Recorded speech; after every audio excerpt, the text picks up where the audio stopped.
dive deep into whatever it is we find interesting. I'm your host, Calvin, and joining me from inside the house, it's your co-host, Nick Richardson. I'm gonna grab the banana. Just saying, there's a table here. I'm freaking out, man. There's a gun, knife, a machete, and a banana. I'm going for the banana. I think that's the right choice.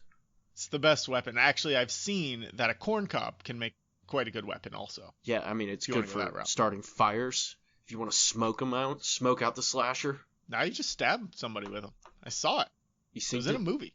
A slasher movie, to be specific, which is what we're here to talk about today. Now, that is how you segue, ladies and gentlemen. Quick question, though. Was this movie based in the Midwest? Probably. I didn't see the movie. I just saw it on like 100 different YouTube compilations I was looking at for research for this article or podcast episode. I'm going to go on a limb and say that's a very Illinois thing to do. Shout out Illinois. Murder people with corn cobs. Kansas, maybe. Then the weapon just, Illinois, somewhere there. biodegrades somewhere. Exactly. Dang. 20 years? Nobody even knows it's there. Oh, you just throw it in the field with the rest of the corn. Exactly. Use some red. I don't know where that blood came from. Probably a dog's blood. I don't know. Goat blood. I don't know. Someone fell on it. What kind of animals are on the corn farm? I mean, there's a maze out here. Someone could have fell. A maze of maize? Boom. Oh. All right, so we're giving out movie superlatives for slasher films.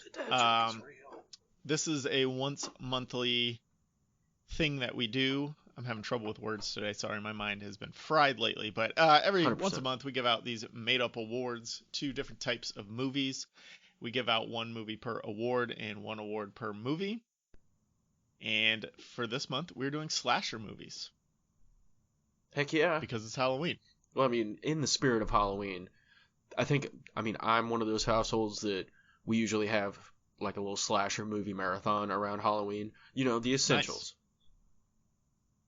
Nice. I'm Scream. Well, I don't know. Halloween. Yeah, obviously Halloween's kind of much needed, and it's just a good tradition. I'm sure a lot of people do that around Halloween. In my house, slasher / horror / scary movies do not get watched at all because I am afraid of them. My kids are afraid of everything, and my wife isn't really a fan. Yeah, she doesn't get scared of them, but she just is like, yeah, whatever. They're all formulaic, and it's easy to see what's going to happen, and they're not scary. Man, you corny! And you see your wife, even though I never met her, I never even heard her voice yelling that at the TV. Yeah. You're like, that's what happens. So, we're here to give out these awards. We're going to give out the best single kill in a movie, the best near miss where a character just kind of gets away at the last second. Happens a lot in these slasher movies. The most terrifying scenario to be in, like where would you least want to be? The best final girl, which is often a trope of the slasher movie, is there's one girl left standing at the end. So we're going to figure out who the best one of those is. And the best slasher, which is the actual murderer. I don't know why I thought that was funny. I don't know either, but I mean that's what we're going for. We've got some great guests that are going to help out give these awards throughout the episode. Oh, yeah. And at the end, we give out the opposite of these awards in our movie Sucklatives. The sucklative slasher. Yeah, the most sucky slasher. The hash slinging slasher. So that's what we're going to do, and we're going to have fun with it. And I had a hard time defining slasher. Because we don't want all horror movies, because like The Exorcist doesn't count, right? That's a horror movie, but it doesn't fit into these. Right. The way I defined it as I was going through, and I think I put it on the outline for you as well, is they've got to be kind of up close and personal kills, multiple kills throughout the movie, and they have to be in pursuit of one or more people. Like they want to kill these people on purpose. Yeah, there's got to be that tension there. Yeah. Usually they just fucking enjoy it because they're sadistic bastards. Well, like Friday the 13th, he's not specifically, the killer is not specifically going after these people, but they're there on their land, so they're like, well, fuck it, I'm going to kill them. But Halloween, on the other hand, he's specifically going after Laurie Strode. Scream, same thing. Specifically, we're going after Sidney Prescott there. So. Yeah, I feel like, I don't know. Jason's got a lot of hate for chicks, man. There's an awful lot of boobs in those movies. Just saying. That's true. That was my first pair of boobs I saw in a movie, was a Jason movie. Was it Freddy vs. Jason? No, it was probably like 3 or 4. It was mid 90s. My brother and his friend rented it, and I wasn't even watching when I was probably 8 to 10 years old. Like, hey, I'm sitting in the other room playing Legos, and I like walked in there to ask them something. It just happened to be at the scene. Just so happened. And then it really did. And so yeah, I saw him, and then I like walked out and went back, and then I came back again later, and I saw him, the protagonist of the movie. So maybe somebody can help me out with which one this is when I tell you this scene, because I can't describe the boobs in graphic detail, but I can remember that somebody was trying to kill Jason. Jason was after somebody, obviously, and that person was also trying to kill Jason. They ran him over with a car, and then backed over him with a car, and then he still stood up again. Like they just kept kind of running him over back and forth, and he'd stand up every time in between. I thought you were gonna say, and then her tits popped out. No, I think this was the boob scene was a much earlier scene. I walked in twice, and those were the 2 scenes that I saw. I mean, I saw a boob scene with my grandfather. It was very weird. It was Freddy vs. Jason. I remember that. Because it was either see Spy Kids or Freddy vs. Jason. And I was like, fuck this shit. Let's go see Freddy vs. Jason. Fuck that. Spy Kids all the way, man. I didn't want to watch. I think it was Spy Kids like... Oh, it was the Shark Boy and Lava Girl. Spy Kids film. It was Shark Boy and Lava. You've never seen Spy Kids? Yeah. The fuck? Oh my god, Calvin. I was too old for Spy Kids. They came out when I was like 14. Dude, we watched Disney movies and stuff. Oh, that's perfect. Never mind. But anyway, so slasher movies, I think another thing to add to that is there's got to be an edged weapon of some kind being the preferred killing method. Yes, they have to be literally slashing. And teeth count. I feel that. Teeth count. Yep. Body parts, maybe. I mean, yeah. I mean, that's fine. You got to stick with me. Just you'll know what I'm talking about. I know what you're talking about. Let's get into the awards. Let's do it. Best single kill, you go. Oh, wait, we got to go to our guest. This is Ryan L. Terry, Professor Horror himself from the Forza Crowd podcast. We're going to hear what he has to say before we give our own awards out. Hey everyone, this is Ryan L. Terry, aka Professor Horror, here with my pick for Best Single Kill in a Horror Movie. While there are many standout kills, such as the liquid nitrogen kill in Jason X, the opening kill in Scream, or the pull of the ass in 2001 Maniacs, I went with one that could also rank in hilarious one-liners from horror movies. When I set out to pick the best one, I took many elements into consideration, such as creativity, originality, never replicated in another horror movie, and one that comments on the victim themselves. Gore wasn't a big factor, because some of the best kills aren't necessarily the goriest ones. Remember when our parents used to tell us that watching too much TV was bad for us? Well, perhaps they were right. Taking my top pick for single best kill is a favorite of many, and is the kind of dark comedic irony that works so incredibly well when used the right way. It's also one that is sadistic and hilarious all at the same time. This kill is fantastical and brutal enough that it works on so many levels, as it brilliantly balances the line between entertaining and terrifying. Not to mention badass practical effects that still look great today. I'm talking Welcome to Primetime, Bitch from A Nightmare on Elm Street 3 Dream Warriors. Jennifer wants so much to be on TV, but she should have stayed awake to watch the Zsa Zsa Gabor late night special because falling asleep brings Freddy into the TV. And after it goes on the fritz, Jennifer walks up to it and the TV sprouts arms in Freddy's face. He reaches down and grabs her, hoisting her up to the TV, and utters that great send-off one-liner, "This is it, Jennifer. Your big break in TV. Welcome to prime time, bitch." And shoves her head into the TV. Out of all the slashers, Freddy consistently has the most creative kills, and that is in part due to the kills themselves, but also his witty remarks. Thank you for listening to a podcast about something as they hand out some Screamtastic Horror Awards. If you would like to interact with me, you can connect with me on Twitter at RLTerry1, and don't forget to check out my audio sitcom, Forza Crowd Pod. That's a good choice. I got a couple things to say. All right, go for it. That is a great fucking choice, first and foremost. I've never seen Dreamweavers or Dream Warriors, whichever one it was. Not a big Freddy fan here. Oh my god, dude, that one is. I still like the choice. Fucking hilarious. And I just love, bitch. He's so good at it.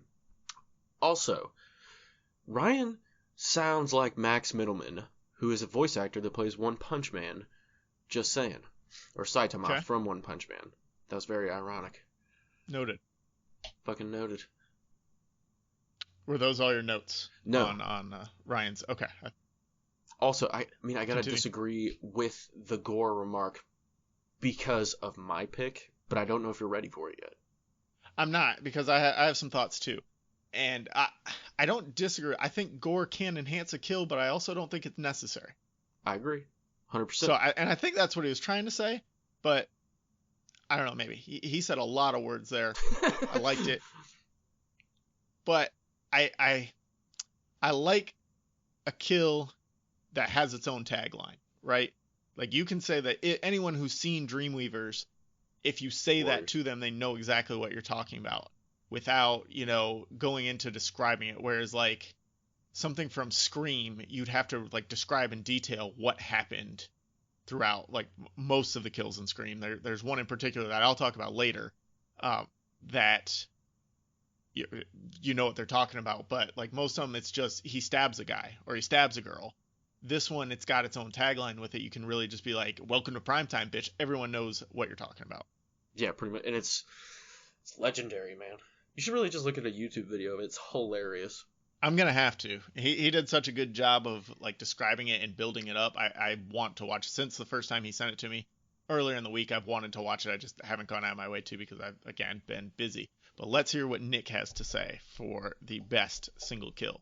So, like I said earlier with the gore, this one is exceptionally gory, but I don't think, well, it's, I said earlier that I don't really care about there being gore or no gore, but this definitely added to it. And that's when Johnny Depp, Glenn, gets fucking wrecked in the original Nightmare on Elm Street, when he gets yanked through the bed, and then the blood is just fucking spraying all over the ceiling, and just... That's fair. The way they basically paint the room with blood, and they just shift the set, so it's kind of, you've seen it, right?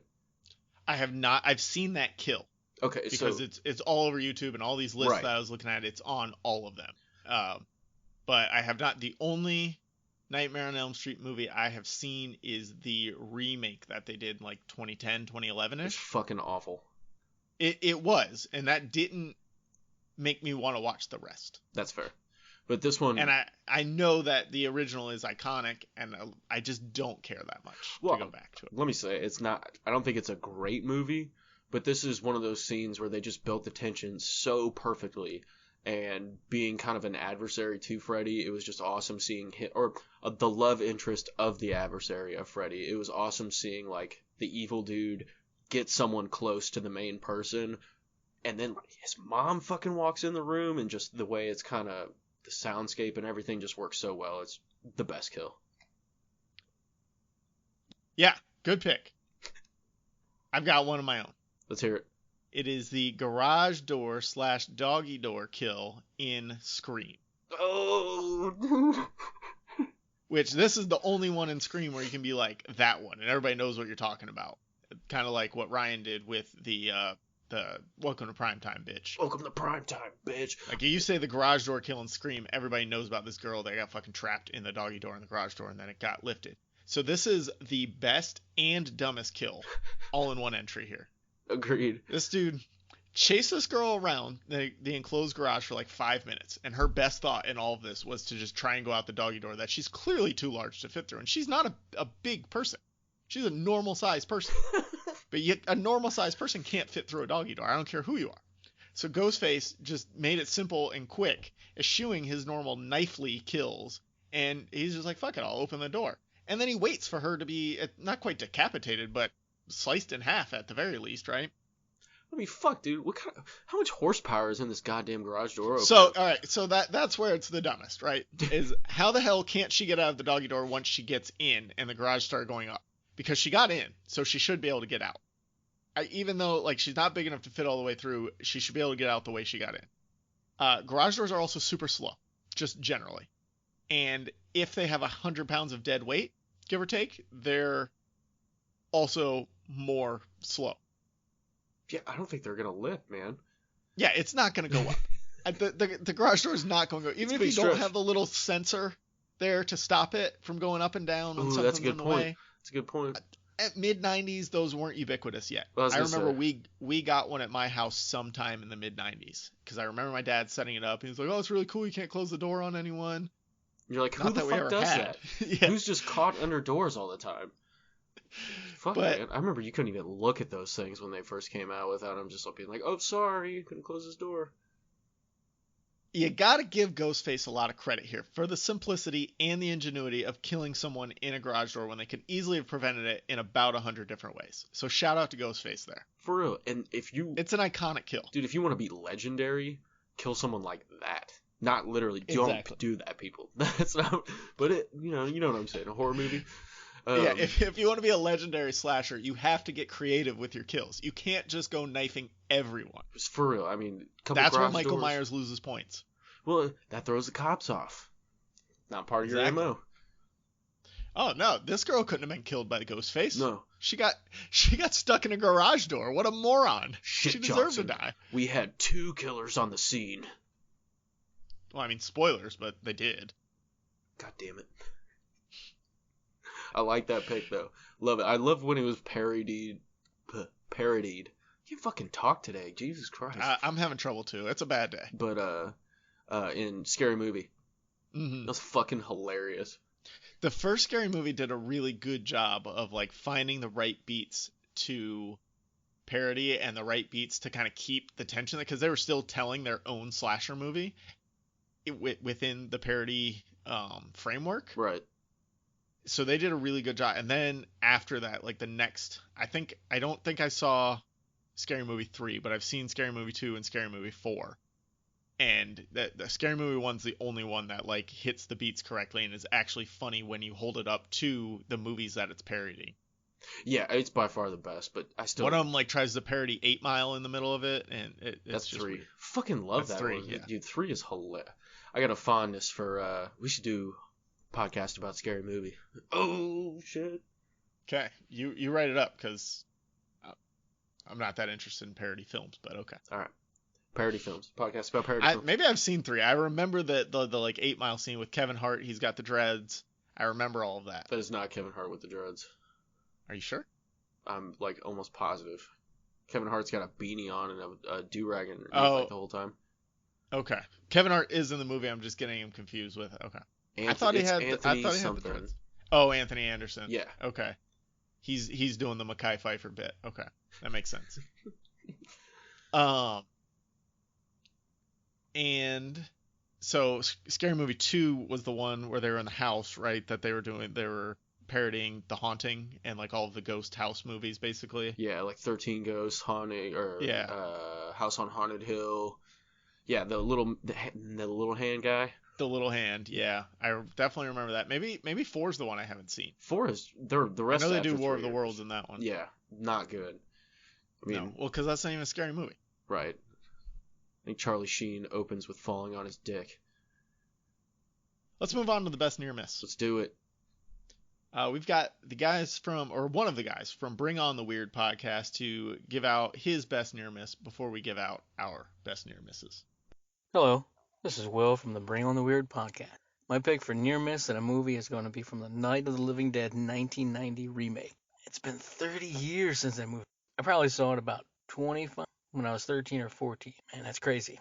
Anyway, zombie movies are littered with near misses. But the scene I'm going with is when they're covering the large windows with spare doors. Because farmhouses have large windows and spare doors for just such a scenario, right? Anyway, Ben, played by the great Tony Todd, is putting his door in place and yelling for a hammer when Mr. Magruder smashes through the window. The first time my best friend and I watched this movie, Mr. Magruder is instantly reminded us of our metal shop teacher, Mr. Van Hart. Except Van Hart had a serious Jamie Heineman of the Mythbusters mustache. Ben was struggling to hold the door up and keep Magruder out, and Barbara's aiming her shotgun but can't get a clear shot, and Judy Rose won't stop screaming. It's a mess. They finally let the door go, and Magruder slams down on the floor with the door. Barb stands on his back and aims at his head. Judy Rose is freaking out, telling her not to kill him, but blam, it's done. This is when we can tell Barb's sanity is slipping away. Anyway, that's mine. It may not be the bestest, most fantastic near miss in a film, but it holds a special place in my heart. In my Van Heart, you might say. Oh, nice. Yeah, I like that he went personal on that one. Yeah, it was a good Because one. these aren't necessarily the most perfect examples of these. These are our favorite. We're giving the awards based on our personal preferences. So he got the gist of it there. And I'm not a zombie movie fan. We've discussed that when we did a podcast about zombies at some point. But I get the idea behind it. I get why they're important, why people like them. I'm just not a fan. But that's a great example of what we were going for here, where you're almost that the killer's got their sights set on you, and you just can't get there. That the killer just can't land that blow. Well, it's got the juiciness of they get their head blown off, so there. Mm-hmm. I mean, do zombie movies count as slasher movies? That's what I'm I mean, we're not here with. to quibble with the guest spots because we didn't they prepared them, they sent them to us. We couldn't go back and forth that far. He got the idea behind what we were going for. It's a good example. Night of the Living Dead is held up there on the pantheon of horror movies, and there are a lot of kills in that, as far as I know. I'm willing to say. But I don't know if they're slashers. I did say teeth. Teeth are that's fair. Epitomized in a slasher movie, and also you could look at movies like 28 Weeks Later, which there is a final girl. Mm-hmm. There's all of that. It's up close and personal. One chick gets her eyes gouged out. It's very gross. But I'm willing to grandfather it in there. Yeah, I think it gets the spirit of the slasher, if not an outright slasher, because there is no sharp weapon necessarily. Yeah, that's true. I don't know. Teeth can be pretty fucking sharp. That's fair. So this, for me, was by far the hardest award to give out. Like I said, I usually with these movie superlatives episode, I've seen the movies that we're talking about multiple times. The scenes kind of stick out in my mind, and I just have to go refresh my memory. But with horror slasher movies, that doesn't work for me. I don't watch a lot of them, and if I've seen them, I don't remember them because I only watch them once because I'm scared. So and while I'm watching them, I'm trying to block out as much as I can so I don't get scared later. So I'm I'm always half into these slasher movies, and I'm definitely only half in when there is kind of the slashing going on. I thought YouTube would really be more helpful here. I thought there would be some Final Girl Getting Away compilation. Doesn't exist. Somebody that does YouTube videos, make that for us. We need it. Make it for yourself. You'll get hella You get hella views. Yeah. I mean, at least 2. Yeah. I mean, I would probably watched it 4 times to make sure I picked the right one too. So you're up to 8 now if we both watch it 4 times. That's like a cent. I mean, that adds up after a while. So I had to almost break the rules. We can discuss the efficacy of this as a slasher movie, but it's the only thing I could come up with without watching all these slasher movies over again and just studying when people get away, because this is one that I have seen multiple times. It's in Saw, the reverse bear trap. Amanda escapes. Yeah, I mean, so let's have this discussion right now. Is Saw a slasher? The original Saw, not any of the sequels. Okay, so it basically, when you said that the question was posed, my mind immediately went to yes. But then, see, my mind immediately went to no. I would not have counted it until I was up against a wall with nothing else to choose, and that's why I chose it here. But I just wouldn't have even thought of it, honestly. So yeah, I mean, I'm leaning in the no. He's. I mean, they're up close and personal kills, but he's not there. And they're not even. They're basically killing themselves. Barely classified. Yeah, they're always killing themselves. They're not getting I mean, there are some slashes for sure. There's some sharp edges going on. Yeah, I mean, especially in this scene, even Amanda is doing some slashing here. So, I think it could count, but it also couldn't. So we're gonna go with it can, just so I can give this award to it. Right. Yeah. That's all right. That's fair. That's the only time that's ever happened in any of our superlative episodes. So it's allowed. We'll go for it. Exactly. This is by far one of Jigsaw's most diabolical traps. They get super out of hand in the sequels, but in the original Saw, this is probably the worst, I think. It was one of those. Fuck, dude. You're just like, Well, I think Yeah, everyone you can't even think about experiencing having that thing on your head. just the weight of it. I always would touch my face. Well, the weight of it, the clamps in your teeth, like Ugh. she had the Joker scars afterwards. She's got that going on. There's a lock and a timer counting down. She realizes she's got to cut this dude open. She thinks he's dead.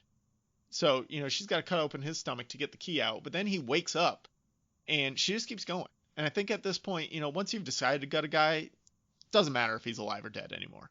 Like, you just got to go with it at that point. He's going to get an infection anyways. Exactly. She gets the key out. She, just in the nick of time, gets the lock undone, slings the thing over her head. It pops open with, however much PSI was pumped into that thing. If that's not the triumph of the human spirit, I don't know what is. Yeah, that would be so. She's got more balls than I do. Blood is so sticky. Like, fuck, dude, you're handling people's guts. Ugh. Fuck that. I like this one too because it's all on her devices that she gets away. It's all because of her. She has to do it. A lot of times in these slasher movies, when the person gets away, it's because of the killer's ineptitude, right? He goes in for the long, slow stab instead of just like fucking jabbing you with the knife a million times. Right, it feels like a villain monologue, but in slasher form. Or he finds a screwdriver to try and kill you with instead of a knife, and the screwdriver he stabs you in the arm and it doesn't actually kill you like stabbing a knife in the chest would.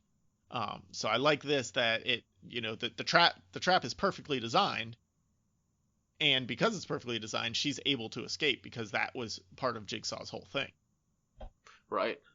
I think this is honestly this is a good pick, man. I like it. I really like it because it's so close. Such a good near miss. There really wasn't any in many of the Saw movies that I could think of. Well, no, most of the people die. Yeah.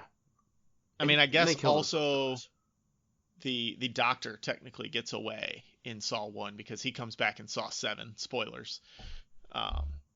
That's one of the only horror franchises that I went like all the way through. I didn't see the latest one. The last one that was like a soft reboot, Jigsaw. Yeah. That's the only one I never watched. But I did follow that franchise all the way through because when the first Saw came out, I was scared to death of it. I was like 17. I went to see it in the theaters with some friends. Absolutely scared to death. Went home at like 11 o'clock at night when it's dark. Bad idea. But I knew it was great. So I could separate how good it was from how scared it made me. And, how scared it made me also made it great. And then I watched it 2 more times, like at just random times. I don't know why. I left saying I'm never going to watch this movie again. It scares the shit out, like that pig mask that I guess it's Amanda wears to capture the 2 main guys that are trapped in the bathroom. That thing haunted my nightmares for weeks. And then I watched the movie again. And then I watched it a 3rd time. All bad ideas. And then Saw 2 came out, watched that. Saw 3 came out, saw that in the theater. 4, 5, 6, 7, all of them. Had to be there. Damn. It went off the rails. Punishment. The ending though, that's what got me. Is just like, man, that ending is too good. Well, yeah. It's a perfect movie. I don't know about perfect, but it's like... Name something that's wrong with it. Name something that's wrong with it? Yeah. I'm not really thinking of exactly. anything It's a perfect movie. Oh, kiss my keister, Calvin. Do you have a near miss for us, Nick? I do have a near miss, but I have a question. Okay. Why don't these slashers just get a fucking huge sword? They're all supernaturally strong. Why don't they just go get a William Wallace sword? They'd have way more reach. I mean, Jason's got a machete. That's like 2 foot long. I'm talking like a 7 foot long blade, dude. It's too unwieldy. You can't walk around with that thing everywhere. Cops see you, they're going to pick you right up. You need a kitchen knife you can stick in your pocket if the cops drive by. Well, I mean, fuck, there's never a cop in these movies, and if they are, then you got a big sword, They Calvin. get killed too, yeah. I picture Michael Myers with a giant sword, fucking the Mountain, like a sword like the Mountain would have, just flinging it at cops. That'd be intense. That'd be fucking intense. But best near miss. I think we've moved on from a slasher movie at that point. That's a different type of movie. I don't know what it is, but... If he shouts freedom, I'm fucking there for it. Freedom! The one word Michael Myers ever said. Freedom! Freedom. Guts Laurie Strode and just freedom. All he wanted in his whole life was to kill Laurie Strode. Pulls off his mask and it's fucking Mel Gibson. Now that would seem like it's a setup for a twist, but it would totally not be a twist to just be like, yeah, Mel Gibson killed all these people. I believe it. That's a documentary. That's what happened. And he says, looks right into the camera and says, "Welcome to primetime, bitch." Then he opens the garage door that somebody's stuck in. He just pulls him out real quick. Like, this dumbass. All right, so what's your near miss, Nick? Dude, this is like I'm surprised you didn't pick it. It's the most iconic near miss in my opinion, and it's when Sally escapes in the Texas Chainsaw Massacre, the original. Never seen it. The original is pretty good. There's not really all that much gore. More of it's implied, but the old patriarch of the group couldn't kill her, and she just fucking booked it out a window. So Leatherface's buddy and him are chasing her down, and his buddy just gets fucking drilled by a car, which kind of preoccupied Leatherface and just enough so she could escape. It's nice that Leatherface cares about his friends. I don't think enough psycho murderous killers care enough about their friends. I don't know if he cares necessarily. It's just like, whoa. It's just a distraction. Right. It's just like, holy fuck, this dude just got nailed by this car. And I mean fucking nailed. So then he just sits there and he just slashes at the air while she's riding off in the back of a truck. I saw that clip in a few of the different compilations I looked up. I haven't seen the movie. I don't ever feel good at picking something from a movie I haven't seen.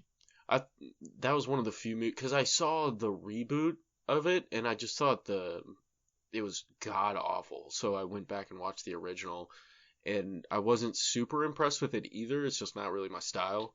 So you did the opposite of what I did with Nightmare on Elm Street. I saw Nightmare on Elm Street, thought it was bad, and was like, I don't need more of that in my life. You're like, I need the good version of this. Well, I need to see why it's a classic in the first place. And yeah, it has its merits. Like, that ending is super solid. Really enjoyed that. But I have a habit of just talking shit when I see these older movies. Like, when he's flinging his chainsaw in the air. Yeah. It's like, look at this dumb motherfucker. It's very easy to, like, see the cracks in the older movies. And that's a problem with them. Like, I watched there's 2009 Friday the 13th. I watched that one first. And that one was, I think it was more closely related to the original. Like, they tried to do a closer remake than any of the other ones that we're talking about here. And then, so because of that, I kind of liked it, but I knew it could have been better. So that made me want to go back and watch, like, the rightful version of that. And the 1980, 1979, the original version, is better. But, like, the acting and the effects are better in the 2009 version. 100%. Are you talking about Nightmare on Elm Street? No, Friday the 13th. They did a remake of Friday the 13th? Yeah. Danielle Pennebaker's in it. No shit. I have no idea who that is. She is Caitlin Frost in CW Flash. Okay. Or Caitlin Snow. All right. Killer Frost. That's what she is. That person. She was a Disney girl, and that was like her breakout from Disney movie, and then now she's on the CW. Wow. I was gonna say you can't really do much more of a breakout, but then you really came back. She didn't. She was the final girl in that one, I believe. But she was not being the final girl. There were no sexual scenes with her. Damn it. Yeah, sorry. We're the tits, Calvin. Shit. I mean, there are plenty in that movie, just not hers. All right, cool. I'll watch it then. All right. So are we ready to move on to the most terrifying scenario? I am. Or did you have more on your near miss? I'm good. All right, most terrifying scenario. We're going to hear from the guys from Talkin Shiz.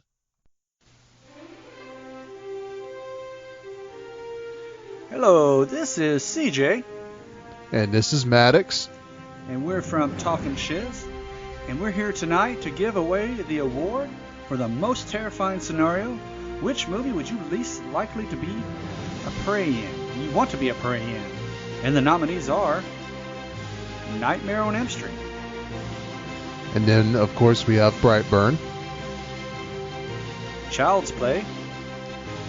And then we have Saw.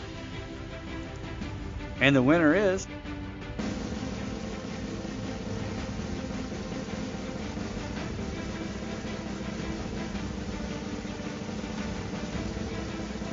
Brightburn. Brightburn. Fantastic movie. I would definitely don't want to be anywhere near this kid because he went from zero to psycho in less than a week. And I'm right there with you, man. I mean, Brightburn is this kid, a preteen that literally murdered his adopted mother and adopted father, killed his crush's mother because he just did not like the way that she thought about him. And oh my God, this same kid is just brutal, and has the same capability. Took a Go ahead. Oh yeah, he took a whole jetliner down. He took a whole airplane down to cover up his tracks. He took out, if you think about it, he killed the local cop. He killed just about everybody that came in contact with the family, if you think about it, to a certain degree. And yeah. Just, this is the most sadistic thing ever. The kid literally killed the uncle with his own vehicle and literally go up to him and literally put his finger in his blood and licked it. Now, in that movie, the dude was shooting laser. Yeah, go ahead. Go ahead. The dude was shooting lasers out of his eyes and hitting the chickens like it was a carnival game. Paching, paching. You just pick you off like one by one, as if it's playtime. Like, dude, no, I would not want to be in that movie for sure. And another thing. Oh no, especially hearing the chickens pop. The chickens popping that. Pop, pop. Oh yeah, no kidding. Now, my favorite part out of that whole movie, though, I would say when the truck wouldn't start. And then when he turned on the lights, he saw Brightburn. And he's like, wait a minute, is that who I think it is? And then he turns the light off and then turns it back on, and he's floating in the air. And he turns the light off and he turns it there again and he disappears. He's like, nope, nope, nope. That was my favorite part as well. He's like, no. But I think this is it. This is it for the awards. Yeah, this is it. So Brightburn wins this award. Well, thank you guys for allowing Talkin Shiz to announce this winner. Thank you so much. Thank you guys.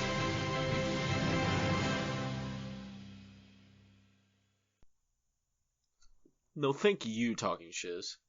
So I gotta say, it had me going. Most terrifying scenario, and in the background was just the greatest inspirational music of all time. I loved the awards ceremony that they presented. Like they made a real ceremony out of it. Like they put a lot more work into this than we ever have. So thank you for that. That was love. It was love. I don't know. I'm on the fence. Brightburn's a good pick. Never seen it. Really wanted to see it. But I heard it was stupid. And I don't know if it's necessarily a slasher, but it's such a good pick because that would be fucking scary. Yeah, I don't think it can qualify as a slasher. It's close. It's in the same boat as Saw, where there's a lot of kills. They're up close and personal, but there's not a lot of actual slashing. In this one, he takes a piece of glass at one point and slashes somebody. So that one would count, but they didn't pick that. It's more of a smasher. So it's like a distant cousin. Yeah, so I don't want to give out too much on Brightburn because you haven't seen it. Do you know what the one line, the tagline of it is at least? Evil Superman boy. Yeah. Well, they basically spoiled all the stuff, so it's okay. Yeah. Nah, I mean they spoiled all the people he killed, but yeah, it's what if Superman became evil when he was a child instead of decided to be a good person. You know? I thought about that before. And that's a bad scenario to be in. I can't argue with that. I can, and I'm going to. But it's a good pick. It's a good pick. I like it. What do you got for most terrifying scenario? Okay, this is going to sound stupid, but follow me with this. Jason Braveheart. X. I'm following you. I'm there with you. So Braveheart. All right. So, Lethal Weapon 1. Okay, hear me out.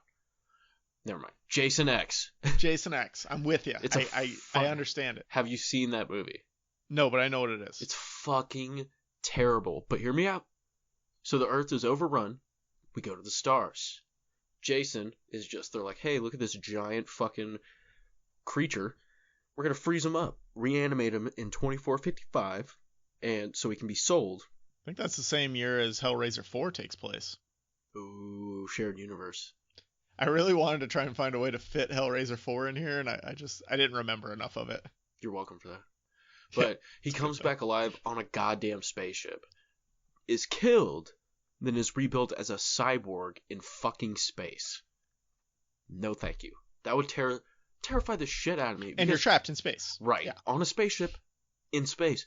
Space is a vacuum. Fuck that noise. There's nowhere to go. No one would hear your screams out there. And that's where I come in. Because mine goes to Alien, 1979.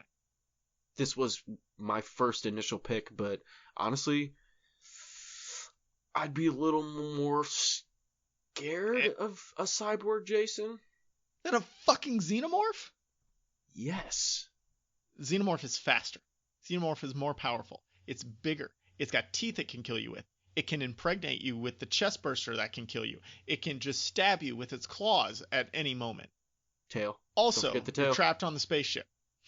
Same thing going there. So you're basically on a spaceship with either the galaxy's most advanced predator or Jason as a cyborg. Yeah, I'm picking Jason in that battle. I think I could outsmart Jason. You can't outsmart the alien. I think you talked me into it, Calvin. It's an unknown life form. Jason's at least a known life form, right? But This is cyborg, unknown. dog. They don't even know what it is. It's picking your crew off one by one. It's As the does most Jason? terrifying scenario out of any scenario that's ever scenarioed. Well, I think they both have the same thing in common. Jason's which a is, cyborg. You can turn him off. He's got a power button. Take But his does he? batteries out. Does he? So we're both talking about spaceships because that's Spaceships? clearly the most terrifying scenario. Like that, Yeah, that's the fuck common that. thread here. That's like underwater. Underwater's bad. Has there ever been a cruise ship slasher movie? Ghost ship maybe would count because like 100 people get killed with a taut wire. I'm sure it's out there. Bigger horror fan, Professor Horror, let us know. Is there a cruise ship slasher movie? I haven't seen one, but I'm sure it's out there. It's the same scenario. You're stuck on a cruise ship. You're stuck on a spaceship. There's no way to escape. You just have to win. And I like my chances of winning versus Jason better than I do against the Xenomorph. And I like to mention a cruise ship here as a place with no escape because this one time in high school, one of our friends had gone on a cruise during like spring break or something. When he came back, he told my brother that my brother should go on a cruise to pick up girls because they're all stuck there with nothing better to do. But he said something more along the lines of they can't get away from you on a cruise ship. And that just always makes me laugh. But the implication. Yeah, think of the implication. So you're gonna scare him? No. But the implication. Yeah, this guy comes back from a cruise ship and tells my brother, you need to go on a cruise because you 100% can pick up a girl because they can't get away from you. Always stuck in my mind, and it's always funny. That was my brother's level of game, apparently. Hey, baby, let's get trapped on a cruise ship together. Just run into each other on the cocktail shrimp line. So bringing it back here, it's 1,000 times worse in space, right, than on a cruise ship. Because on a cruise ship, like, you can jump off. There's a chance that jumping ship, you're going to survive. I mean, yeah. Especially It's if not it's a like great a life chance. raft. No, and Yeah. I mean, if you're in an area where there's sharks and shit, you're probably gonna fucking die, or you'll get tired. I would before take that chance over jumping into the vacuum of space where no one can hear you scream. And Well, you I have mean- literally nowhere to go. and you die instantly. Even if you have a spacesuit, you know. So you're like, I'm going to get the spacesuit, I'll jump out and figure it out from there. You got limited oxygen. So then at that point, when your oxygen runs out, your choice is you return to ship or drift into space and die of starvation. Have you ever seen Gravity? Yes, I've seen Gravity. Where fucking George Clooney just floats off into space. That was when I watched that When movie. all she had to do was tug on the little wire and he would have come. Yeah. I don't recall that much of it. The only thing I They recall were is tethered together and he was floating one way and she was floating the other. And so he said, I'm going to keep pulling you further and further because I guess he was floating fast or whatever. He said, I'm I'm going to end up pulling you too far away. You have a chance to get back to the thing right now. So he untethered himself, but like literally all she had to do was like give half a tug and he would have come floating back because that's how space works. I'm sure it's not that simple, but still. It's that simple. Ask Neil deGrasse Tyson. He knows. I will give him a call. I'll give him a call, Calvin. But yeah, that was like the most terrifying thing I could possibly think of. Like that'd be the shittiest way to fucking die. Waiting to die. Right. Because it's going to be like 2 days probably. I'd just pop my helmet off and say fuck it. But still, I don't want to have that around me. You still freeze and your lungs pop. Like that's not a great way to go. And your blood boils. Like fuck that noise, dude. And I'd much rather. Yeah, I don't want to be anywhere near fucking space in the first place. No. Like, fuck that shit, dude. And then with a psycho killer coming after you, or a psycho alien hell-bent on killing you. And a fucking robot who's trying to keep the alien as a pet. He's there too. He's like, Ayo, I'm unkillable. Bishop. I'm a supernatural being. Yeah, so none of these are great options to be in space. It's absolute, by far, the last place you would want to be stuck with any maniacal killer alien. There's no argument for anything else. Yeah, I think we're on the same page. Brightburn's a scary situation, but it's not space. Now, if you're stuck in space with evil child bastard Superman, fine. Then you got my vote there. That would suck. I mean, he did come from space, I think. I don't really know the premise of that movie. I imagine if it's like Superman, he came from literally space. It's Superman's origin, but he became evil. Okay, so, but still, I mean, I would just get in a car and fucking leave. Like, bye. He's got to eat, right? Not my kid anymore. See you later. Yeah, I'm not grocery shopping for you, loser. Fend for yourself, bitch. Now, having said all that about how scary space is, I do have an honorable mention. And that's Cabin in the Woods. Because I needed to talk about Cabin in the Woods at some point. And it didn't win any awards, but it's a great movie. And so Cabin in the Woods, you're stuck there and you're going to get killed no matter what because that's why you're there. Pretty so like much. you think there's a way out, but there is no way out. Well, and that dawning on you and going to that building and just having all that shit going and everyone getting slaughtered around you, that is literally a room full of nightmares. Fuck that noise. But I think at the time, like when you're there, and I don't remember which monster they ended up with that was doing the killing in Cabin in the Woods, but when you're there, that's not as terrifying as being stuck on a spaceship with Jason, or because you don't know that you're stuck there. You think there's all these ways to get out until you're Thor and you like jump your motorcycle into the invisible wall and get zapped. That was like the most surprising kill I was like, saw. What the fuck? When he did that, I was like, yo! Oh my god! He just jumped his motorcycle off a cliff and into an invisible wall. I remember like hitting my leg and being like, thank you. Like that should have happened to Evel Knievel tens of times ago. Like the fuck? Alright, so let's get to the best final girl. We're coming to you hot with stories of Yore and Yours, giving out the first award here. Hey everybody, this is Sean from Stories of Yore and Yours. That's Y-O-R-E and Y-O-U-R-S, soon to be known as Ink and Ash, a short story podcast. I am here to present the award for Best Final Girl, and I came up with some nominees, if you will, for this category, and the nominees are as follows. Sarah Carter, from one of my all-time favorite horror movies, The Descent, Nancy Thompson from Nightmare on Elm Street, Laurie Strode from Halloween, Sidney Prescott from Scream, and Erin Harson from You're Next. All of these ladies are deserving of consideration. Sarah Carter overcame personal tragedy and cave monsters, and was the last one standing, at least when we left her in the bleak ending that The Descent gives us. Nancy Thompson staved off a killer that stalked both her and the actress that played her in a fourth-wall-breaking experience. Laurie Strode lived in at least 2 different timelines, if I'm remembering correctly, and prepared all her life to take on the killer who first stalked her as a teenage babysitter. And let's not forget that she was seen as the original final girl.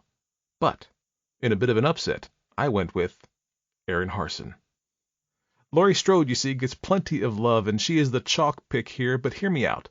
And if you haven't seen You're Next, do yourself a favor and go check it out.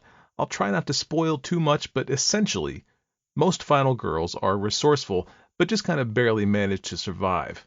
Erin Harson, though, She is a straight-up badass. All she wants to do is live a normal life after growing up, unbeknownst to those who would attempt to come at her in a manner that makes her someone you don't want to mess with. She doesn't escape her would-be killers, you see. She smashes them, sometimes literally. Smashes, stabs, dispatches in creative and violent ways. It's not what she wanted, but when she found herself in a situation calling for it, Erin Harson became the final girl, not because she escaped, but because she dominated. If the booby traps wouldn't get him, the blender to the head would. So congratulations to Erin Harson from You're Next, the best final girl. Thanks to Calvin and Nick for having me on, and if you want to hear me narrate some short stories over on my show, you can find me at Stories of Yore, that's Y-O-R-E, and Yours, that's Y-O-U-R-S, at SYY Podcast on all the social media, and pretty soon, the name of the show will be changing to Ink and Ash. And at that point, you should be able to find me on all the social media at Ink and Ash Pod. Thanks again, guys, and everybody, enjoy the show. That is a great show. You guys should check it out. I think he convinced me to watch You're Next. He has. I've never seen it. I really want to fucking see it now. I've heard from the way he described it, it feels like she's the slasher and not the final girl. He's talking about she's taking motherfuckers out. She's the final slasher. Yeah. She turns the tables on those, and now the tables have turned. The turntables have turned. The new horror comedy coming to NBC this fall at 8 p.m. But I like how he and the guys from The Amazing World of Talkin Shiz, they gave their nominations before giving out the final award. I like that. We don't have time to do that for every award for us. First of all, because I just pick, I don't pick 5 and then go into one. Because we gotta give love to all these movies in different ways for the awards and the sucklatives. So we get to talk about them either way. This guy, these guys, they've got one chance to throw out all of their thoughts. Yeah, and I like that they give the nominations and then present the award. I like that. Yeah, he did a fantastic job. All great nominations too. Seriously though, he fucking was on point with those. Except he was too on point, and he gave the award wrong because he should have gone with his gut because it's Laurie Strode. For real? Have you seen the remake? I haven't. Wait, hold on. The Rob Zombie remake or the 2018 2019? 2019. No, I have not seen the latest one. It is worth a fucking pick. I've seen the Rob Zombies. Mostly because I guess she's like a partner last girl technically, but she's that final girl that existed on, and then she just spends the rest of this movie fucking prepping like a G.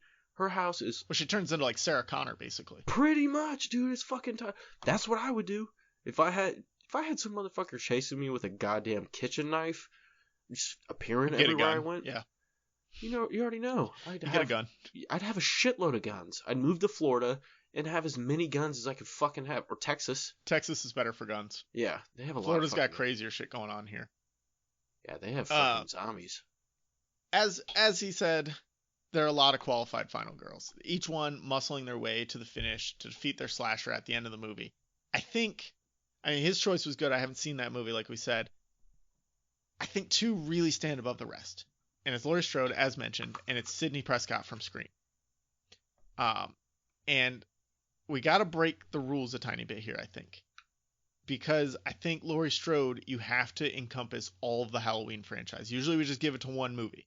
But I think you gotta take the whole Halloween franchise into consideration here. All 3 alternate timelines. All the 17 alternate and books and comics and all that shit. But I think she is equally responsible for launching that franchise as Michael Myers. Absolutely. If she didn't exist, if she was just a bland... If she wasn't so compelling, for sure. Exactly. If she was any of the people in Friday the 13th or Nightmare on Elm Street, it would have been just like those movies where it turned campy immediately after the first movie. But Halloween didn't. Halloween persists because it's such a good story, and they have that personal relationship that grows with each entry. I think, Halloween on its own would be enough to win the award or at least share it with Sidney Prescott. But let's think about this let's break it down. She's only in high school. Same with Sidney, which is fine. She's just trying to babysit when this random dude starts stalking her and killing everyone around her. No idea what's going on. Like horribly gruesome ways. And no one believes her. Yeah, no one believes her. She shows a level of ingenuity in escaping and ultimately defeating Michael Myers that most high school kids can only muster when they're trying to sneak some beer out of their parents' fridge for next weekend's party. Or You know, when they're trying to find weed. She is 5 steps ahead of Michael Myers. She knows what to do. She knows how to get away, how to stop him. And, you know, he's a force to be reckoned with. He's no slouch. He's evil personified, bro. Exactly. And he walks slowly, but that does not stop him from horribly just killing being people. absolutely menacing, right? Well, shit, and she's rational. I mean, she listens to, you know, she listens. She is like, yo, this dude's a bad guy. I'm gonna run as fast as I can, even though he's supernatural. Smart. Laurie goes blow for blow for him. Right up until the end when Dr. Loomis finally shoots him, you know, quote unquote dead. Huge heavy air quotes there around dead. So, love that ending. Sidney Prescott, she checks a lot of these same boxes, but I just feel like the two idiots from Scream, they're nowhere near as formidable as Michael Myers. No. The only way that they contend is because there are 2 of them instead of 1. So she has to get away from 2 of them. Yeah, I mean that's fair. Even though Michael Myers is goddamn supernatural. I mean, but they all are. Did you see some of the things the guys in Scream did? Yes, I did. They killed someone with a garage door. That's true. They're jumping through windows and shit. Never hurt. And so this is the cherry on top for Laurie. Unlike most horror franchises that have kind of a rotating cast of people to kill with each installment, usually the final girl dies early in the movie of the sequel. Laurie is the final girl 4 times in the original timeline. That ties her with Sidney Prescott. 2 times in the Rob Zombie chronology, and then another time in the 2018 Halloween that she comes back around. It disregards all the other sequels, but still, we count total of 7 encounters with Michael Myers, and she won every single one of them. Well, she died in one of the movies, but she didn't really die because then she came back in H2O 20 years later. So, let me say a couple other things too. Is, you know, Jamie Lee Curtis, great actress. Mm-hmm. And she was fucking smoking in H2O. Yeah, she was looking good. Josh Hartnett was in there too. They were both looking good. Got a lot of beautiful people. And yeah. Joseph Gordon-Levitt's in that one too. I mean, hella beautiful people. They have he was Jude just Law a kid then, Nick. You know. You can't say that. Whatever. I was gonna say, I mean, Michael Myers was played by Jude Law. You already know. Fucking Robert Downey Jr. was in there too. Youngledore himself in there. So you're saying you went with Laurie as well? I did. I went with Laurie. Do you have anything to add Laurie. to the conversation here? Not particularly, because she's just so far and away with it. Yeah, absolutely. So here's the caveat. The honorable mention goes to Ripley. And Ripley's actually the winner. But she can't win because Alien is a more terrifying scenario than anything else. We already covered that. But everything that was great about Laurie Strode is great about Ripley, and she does it in space with a xenomorph all on her own. I don't think anybody else, none of these other girls could pull that off in space with a xenomorph. No, I agree 100%. So she wins, but she doesn't win because the level of terrifyingness that exists in Alien is greater than the level of badass Ripley is over Laurie Strode. Does that make sense? Do I need to graph it for everyone? I don't think so. I think I grasp it. You don't need a graph to help grasp. And you firmly grasp it. So yeah. That's my 3rd SpongeBob reference this episode. I'm just moving straight through. I mean, fuck it. Not gonna be stuck on those SpongeBob references. You son of a bitch. It's funny, my wife doesn't let my kids watch SpongeBob. Like, What? she hates SpongeBob. She thinks it's like the death of all intelligence. I don't really care. I watched it when I was a kid. It started in 1999. I was like 12. It hit me right in the sweet spot of like, this is hilarious for a cartoon, and it's just stupid enough that 12-year-old me thinks it's hilarious. It's not that detrimental. So, but she like came out very strong. We're not watching SpongeBob. SpongeBob's dumb. It's gonna make you dumber.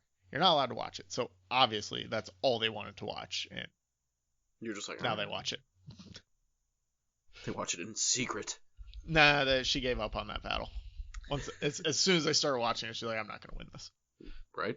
They're like, ha ha ha ha. She's like, yeah, son of a bitch. So congratulations, Laurie Strode. You win by default. The best way to win. So let's move on to the best slasher. And we've got guest appearance from the Average Joe podcast here, giving out his award before we give out ours. What's going on, everybody? We are the Average Joe Comic Show. I am Benners. And I'm Beegers. And we are going to present the award for Best Slasher film. The best killer. Yeah, the best killer. The best killer in a slasher? Yeah, best killer in a slasher film. But before we get to that, guys, again, we are the Average Joe Comic Show. We are a podcast. We like to discuss comic books, comic book movies, TV shows, and all things related to it. You can check us out. We are streaming on all platforms. Again, that's Average Joe Comic Show. You can find us on social media at average_Joe_pod on Instagram and Twitter. Come check us out. Let us know what you think. But Beegers, yeah, this is kind of your area of expertise. I thought long and hard about this, and it ended up being a relatively easy pick for me, and it's Freddy Krueger. Yeah. And the biggest reason for that is that he doesn't even actually have to kill you to kill you. Because he attacks you in your dreams, so then you're forced to not sleep. And then you go crazy anyway because you're not sleeping, and you're probably going to die from some accident from not sleeping. Yeah, sleep deprivation. And then if you do fall asleep, then he's got you anyway. Yep. Plus, he's got a great little song that follows him. He does have really creepy and great. It's a really, really creepy little intro song. I'm not the horror guru over here, and I will say that Freddy Krueger scares the daylights out of me. So I had no problem agreeing with this statement. Absolutely, the award goes to Freddy for sure. And he was an evil man before he became a monster. Freddy's coming for you. No. I gotta sleep tonight, Beegers. Okay, we're not doing that. All right, and that's our award for best killer in a slasher film. Thanks so much, guys. It's a good pick. It is a good pick. Also, a good podcast. I enjoy their show. Check them out. Fucking do it if you're bad. I think they're right, but I can't in good conscience give the award to Freddy Krueger because I've never seen Nightmare on Elm. I've only seen the worst Nightmare on Elm Street movie. Yeah, I mean, you son of a bee, Calvin. He's not better than anybody in that movie, so I couldn't do it. So I give it to somebody else. Nick, who did you give your best slasher award to? You mentioned it briefly prior, and by briefly I mean several times. And that's the Xenomorph from the Alien franchise. There you go. By fucking far. There is no question. That thing is too fucking nasty. And while I may be more terrified of Jason in Jason X in Space, Cyborg Jason. It's got an off button, dude. Do not like cyborgs at all. The what Xenomorph. Cyborg? He's a good guy, Cyborg. I mean, love Cyborg. What about RoboCop? Booyah! Had to throw Booyah in there.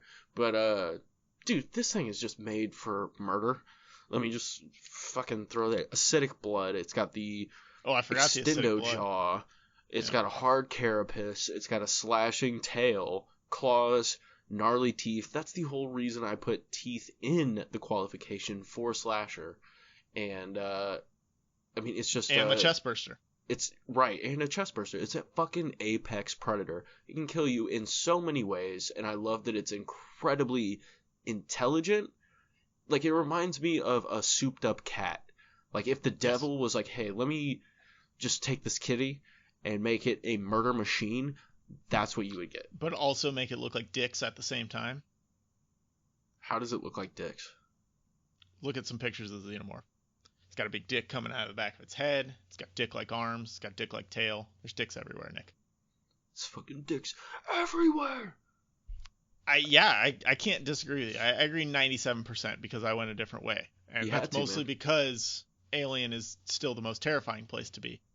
The first Alien movie I saw was Prometheus. I enjoyed Prometheus. I really liked Prometheus, and it made me want to learn about the Xenomorphs. And like, okay, what are these dudes all about? So then I watched Alien, then Aliens, then Alien 3, Alien Resurrection, and Alien Covenant, and one of the Alien vs. Predator. I kept getting lost in the gestational cycle of the aliens. There's eggs, there's a queen, but it doesn't necessarily need... So there's an egg, the egg explodes on somebody, or you have to drink like the juice from the egg, right? And that's what impregnates you. Then boom, chest burster. Chest burster. Then that grows into the alien. But where does the face hugger come in? I think That's the what comes face out of hugger the egg. hatches for the egg. Yeah. Right. So you can either get face that spits the chest burster into you. That's right. Okay. Right, and it basically impregnates a human through their mouth or anything that is a biological organism because they can there's take a on dog in fucking one of them. anything. And then the chest burster comes out. The And fucking then that predator grows gets into got. the alien. Yeah. Right, which grows rapidly, might I add, and it basically comes absolutely. out immediately ready to fucking kill people. Hey, when you got a job to do, you got a job to do. You don't want to waste time. Damn right, Calvin. They're fucking red-blooded green-blooded acidic Americans, Calvin. Just working So like hard. I said, I had to go a different way because I couldn't use the xenomorph. I mean, I guess I could have picked. No, I couldn't have picked a different movie in the franchise because Alien is the only one that's a true straight-up slasher movie. I went with Pamela Voorhees, Friday the 13th. Ooh, the original. The OG.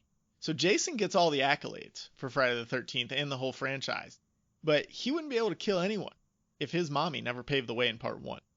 This crazy ass fucking mom. She's a lot more nimble than he is. Jason just kind of lumbers around everywhere. It feels like anybody that could run faster than like a 15-minute mile can get away from Jason. But Pammy, she's crafty. She's got some cat-like reflexes in that first movie. She's wicked She's all smart. over the place. Yeah. It was also one of the truly shocking twists in the formulaic horror movies. Oh, one of the 100%. first truly shocking 100%. twists. Saw obviously has the greatest twist, but Pamela being the killer as opposed to like the spirit of Jason or whatever just came out of left field. I saw this movie. It was right around 2009 because it was after that the remake had come out. I was dating someone who loved horror movies. Again, I vehemently do not like horror movies, but we watched a lot of them during that time.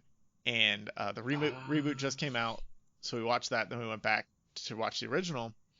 The original is better. Yeah, 100%. Even after almost 30 years, I did not see the mom being the killer coming. Spoilers. Okay, yeah, no, I didn't see the remake. But seriously, I didn't see I don't think that happened in the remake. Like I said, I haven't seen it, but I 100% agree, except for the xenomorph is way better. Yeah, I can't argue with the xenomorph. I'm not going to. I love the twist aspect of it. Mm-hmm. That was one of my absolute favorite parts. And when I first found that out, it hit me like a ton of bricks. I love that shit. She gets some great kills in, too, in that movie. She really fucking does. And she's just an old lady. Well, she would blend in perfectly. That's what creeps me out so much more is she's just like that mild-mannered person, that you wouldn't suspect of that with little hints of fucking craziness. But well, so that's why it's so good because we didn't see the twist coming. Neither did any of the characters. Like, she was not on anyone's radar. And that's what made her so great.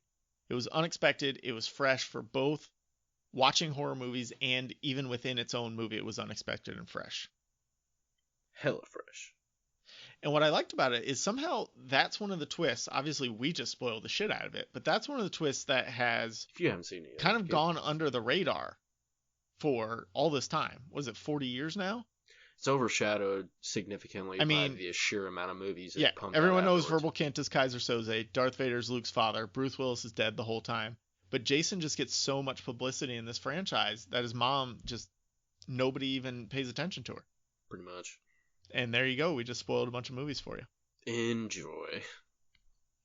Those are our awards. Thank you to all the guests that help us present. We gave out the best single kill with Ryan L. Terry. We gave out the best near miss with the guys from Bring On the Weird. We gave out the most terrifying scenario with the guys from The Amazing World of Talkin' Shiz. We gave out the best final girl with the guy from Stories of Yore and Yours.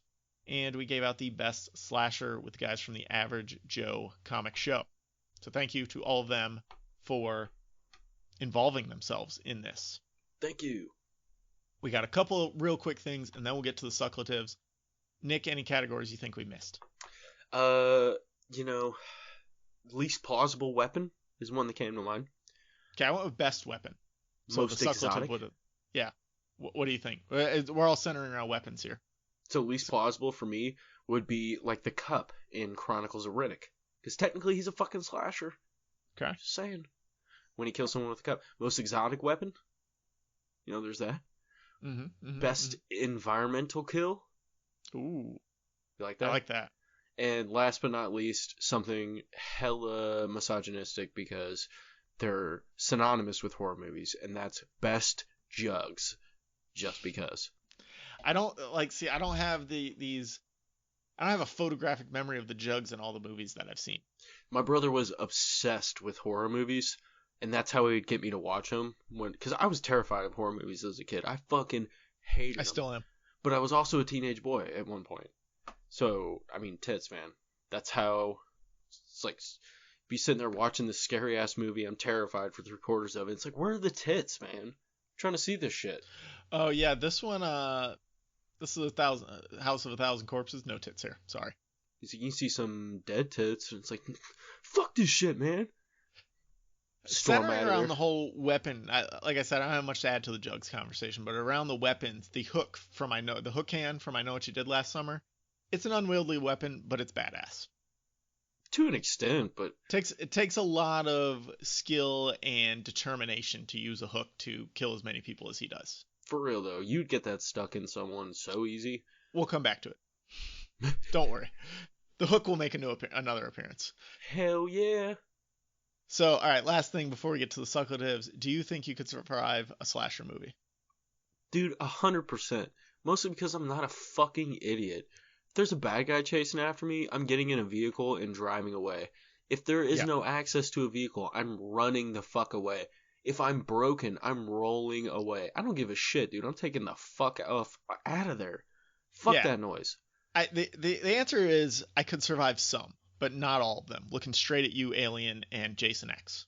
Can't survive Alien and Jason X. I do not have the grit and determination of Ripley and whoever ends up in Jason X, if anyone even does. If my wife and kid were there, it'd be, a no-brainer. But if it was just me, it'd be like, fucking just take me. Fuck it.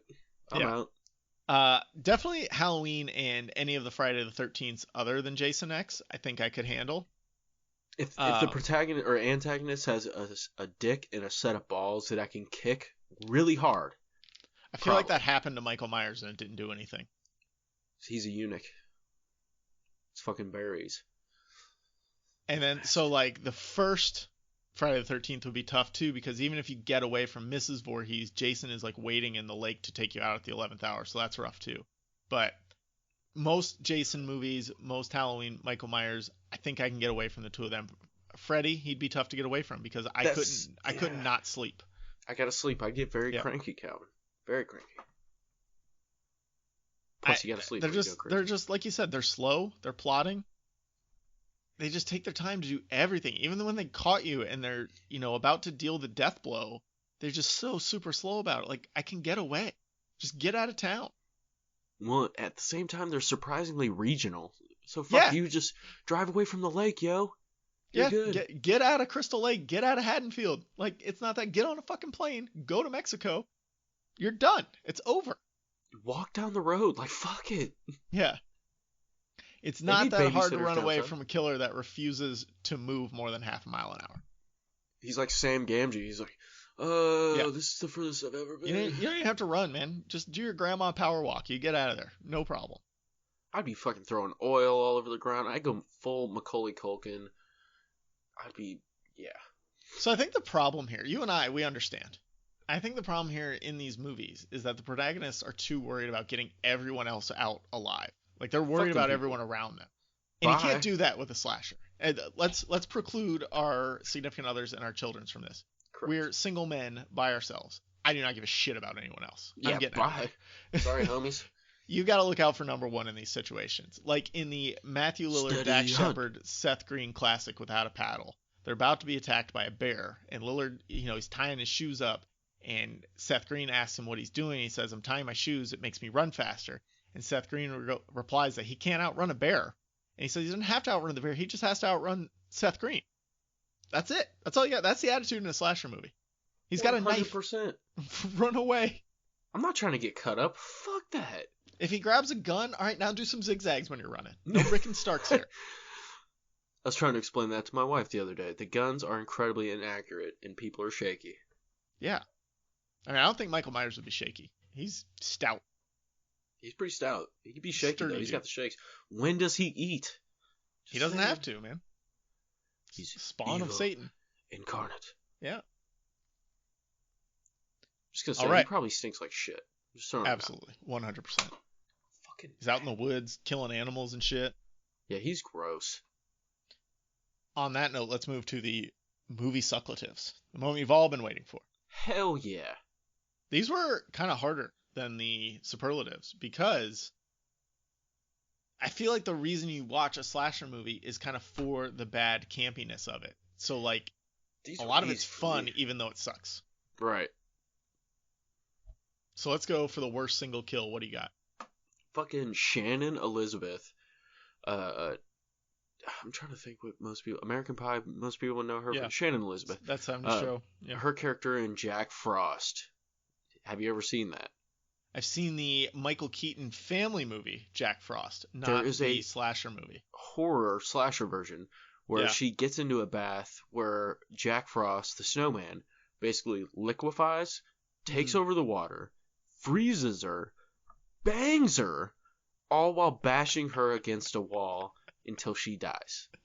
And the neighbor sees her like flailing in the window, and he's just like, huh, and he waves back at her. Watch that on YouTube. It is the funniest shit I've ever seen. It's the most over-the-top fucking bullshit I've ever seen. And the way he's like literally banging her against a wall. So when you said banging her the first time, I thought you were talking about he's banging her. Oh, he's both. He's banging her while banging her against a wall. Gotcha. He's basically fucking her against a wall to death. As stupid as that sounds. While the neighbor's just like... No, I get it. He straight up like presidential waves at her while she's just like flailing around and shit in the reflection of the window. It's obnoxious. So I had a hard time with this because, again, there's not great YouTube compilations of the bad kills. The one that kept showing up was the aforementioned Corncob one. But I have never seen that movie. I don't even remember what movie it's from at this point. Probably Children of the Corn? It was not Children of the Corn. Man, that hasn't made an appearance yet. The fuck? I went with Club Dread, which is a Broken Lizard movie. It's still a slasher. It's kind of a parody, but it's also a slasher movie in the same way Scary Movie is. This girl tries to get in a golf cart, and she tries to drive away, and first it doesn't start. But then it does start, and she's driving so slow in her getaway vehicle that the killer just is like walking next to her and eventually stabs her. So it's like a really funny scene in Club Dread. So Broken Lizard are the guys from Beer Fest and Super Troopers. Yeah. So this is the movie they did in between those two. It was like 2003, 2004-ish.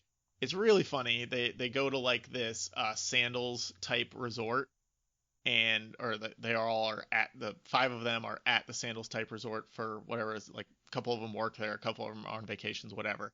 And then this killer gets loose while they're there and starts killing everybody, right? And so one girl tries to get away. She gets in a golf cart. First it doesn't start, so the killer catches up, and then it does start. But the golf cart's so slow that he's just like casually strolling next to her and just turns and fucking stabs her and walks on. Say bye. You got to be able to get away from that. Yeah, no shit.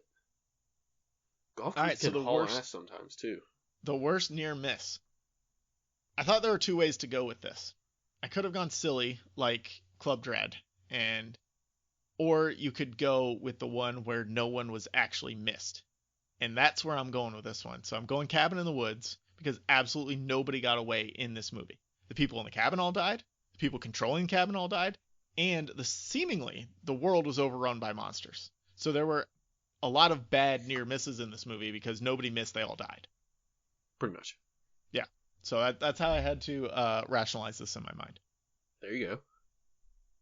So mine's more of a fake out. Okay. Mine's from I'll Always Know What You Did Last Summer. The follow-up, the sequel. When Willis the undead guy is fucking stabbed in the head by Amber, and she's put into a fucking snowblower, so you think he's dead. And then she's driving... What's that? I said obviously. Well, right. I mean, snowblowers are scary. And then she's driving in the desert, and blows a tire, and lo and behold, Willis pops up and maybe kills her. It's very ambiguous. But the first thing that always comes to my mind is, okay, so she got away, near miss there, but then a fisherman just pops out of nowhere, the spirit of a fisherman in the fucking desert. I feel you. Fuck that noise. I feel you. So let's talk about least terrifying scenarios. Nick, what do you got? Friday the 13th, Part 7. This one was immediate for me. Let me rephrase. Friday the 13th, Part 7, The New Blood. Ooh. When Jason is chasing someone with a goddamn weed whacker that has a saw attachment. For one, I've used one of these in real life. My dad owns a landscaping company. They're fucking trash. And, I mean, you're not getting through much. You'd maybe get through some skin. And then I had a follow-up to this at the same time, and that's Candyman. Because you gotta say the motherfucker's name five times. Just don't say it in the mirror. Just don't say his fucking name. Yeah. Just look away from the mirror and say it 5 times. That's fair. Taunt the dude. I have a question here, and this has nothing to do with my pick, but as I was looking through all these compilations, something that kept coming up was Final Destination. Is that a slasher? Any of them? No. I cannot consider that a slasher. I don't think nobody killer. Yeah, nobody's coming after him. I mean, death personified, not even personified. The idea of death is coming after all these people, but they're not being hunted. Right. There's no final girl. There's a final guy. Yes, there is. Allie Larder. See, you have this weird memory where you like remember everyone's names and shit. It's very intense. Well, I remember Allie Larder from Heroes because Heroes was awesome. Oh, the first season of Heroes is awesome. That's what everybody tells me. The rest of it you can take or leave. But so I saw her first in that, and then I saw her in Varsity Blues, and then I saw her in the Final Destination movies, and so she always stuck in my mind as the lady from Heroes. And then she was in this movie with Beyonce where they were fighting over Taye Diggs or somebody. Obsession. Sounds right. Yeah. So that, yeah. But I do remember a lot of actors' names also. You're very good at that. So mine was, because again, I haven't seen a lot of slasher movies. I went back to Scream here. Out of the ones I've seen, I feel like that's the least terrifying scenario. It's just two gangly dudes that are really only trying to kill one person. I think I'd be fine there. Yeah, I'm not that one person. You're not banging one of them, so I don't. I lock my doors. I don't go to her house at all. I definitely don't go to the party at her house. Yeah, and get stuck in the garage. Yeah, I'm not getting. I leave town for a couple weeks. Like, yeah, they're just Matthew Lillard. Come on. I would beat the fuck out of that dude. Both those fucking dudes. Square up, son. All right. Worst final girl. This was hard because this movie's near and dear to my heart. But it's Liv Tyler in The Strangers. Yo. She's really annoying. She's so annoying. She's a terrible actress. I had to bring up The Strangers because it's absolutely amazing and terrifying. A great movie. But she's awful. She's whiny. Sends her boyfriend to do everything. She's got a lot of good ideas, but then she's like, hey, you go do them. And he just gets the shit killed out. Well, I mean, I love that Glenn Howerton's in that too. Is he? Yeah. He's the dude in a long time. That comes into the house like the buddy. I'm way too scared to watch it ever again. Oh yeah, that gets murdered by the shotgun. Okay. Yeah, that's Dennis Reynolds. Yeah, I know who Glenn Howerton is. Of course, but maybe our listeners don't, Calvin. Oh, there the soon-to-be future greatest slasher. She had very little agency over trying to escape her certain death, and then she also dies. You can't be a good final girl if you die. Yeah, she got shanked the fuck up. Yeah. God, The Strangers is haunting. Haunting, dude. Fuck that movie. I don't like it. Let's move on, because I'm gonna be scared. And then like The Purge took that idea and said, let's give all these people some agency over their invasions. Right. Let's give them some guns. The Purge took it one step further. Which right, the Purge is less terrifying than The Strangers by far. By far. 100%. So who's your worst final girl? This bitch Dana from The Cabin in the Woods. Because she just fucking die. Just go die. I mean, she did. Well, yeah, but instead of just being killed, just be killed. Everyone else in the world has to fucking die. That's fair. Come on. And I mean, the stoner dude saves her the whole fucking time. I would argue that the stoner dude is the final girl in that movie and not her. He's more of a final girl than anything. Yeah. But she's the final girl. That's the wording. I'm using That's your wording. Fair. Yeah. I'm going Republican. I'm not arguing with your point. Don't fucking argue with me, Calvin. Don't do it. Fine. What do you got for worst slasher, Nick?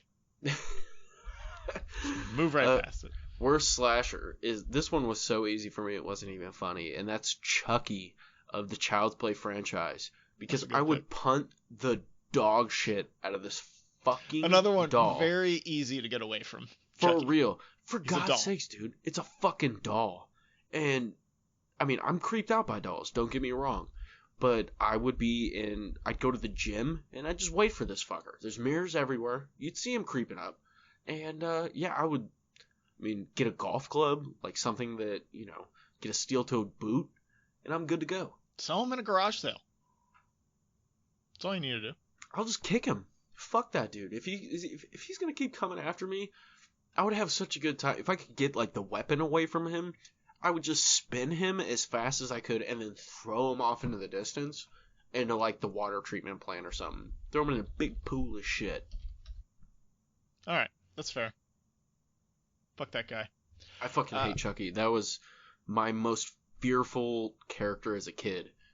Could not stand it. I feel my that. Cousins, they locked me in a room with the original Child's Play on. Scarred me for life. Scary dolls are scary, man. Scarred me for life. Did you ever see the movie? I don't think this counts as a slasher. What was it called? It was about Dead the Silence. ventriloquist puppets. That's Dead the one. Silence. How'd you know? Just because I remember the That cover. movie was creepy as hell, and then the twist was stupid as hell. So Creepy it, as fuck. Took all of the scariness that happened in the first hour and 20 minutes, and the last 10 minutes just destroyed it. At the same time, dolls in like the 90s, my sister had a doll collection, and my mom used to lock me in her room when I was being bad. She had like hundreds of dolls lining the walls, and then my neighbors down the block had a Chucky doll in their fucking attic window to scare kids. Fuck that noise. But it's a doll. Yeah, I feel you. I'm going back to Hook Guy from I Know What You Did Last Summer. Fucking Hook Guy. Yeah, the hook is cool. I gotta give credit where it's due. You gotta stick to your theme. I get it, but it's just a bad murder weapon. Yeah, that's not doing much damage. You gotta get way too close to get a kill in. It's even worse than a knife. Because, unlike with a knife, you also have to get them at the right perfect angle. Like, you gotta really, scoop them. You got a hidden artery. You can stab with a knife, you can slash with a knife. With the hook, you gotta scoop. That's not an easy move. Yeah, how are you gonna scoop someone to death? Sounds awful. I guess he did it with great success, did it with but several people, but yeah. That doesn't matter. It's a bad weapon. I agree, 100%. All right, so those are our movie superlatives for slasher movies. Thank you for joining us all Halloween month long. We've got one more very special episode next week to end Halloween month. It's going to be a lot of fun, so make sure you tune in there. It's going to be dope. Thank you to all of our guests who participated and helped out with this episode. Go check them out on all of their platforms. They're a lot of fun to listen to and to interact with on Twitter. So do that, and follow us on Twitter at APA something, at alone_podcast. And check out those cats who provide all of the music for a podcast about something. And you guys stay sassy. Stay classy. Pada punya kila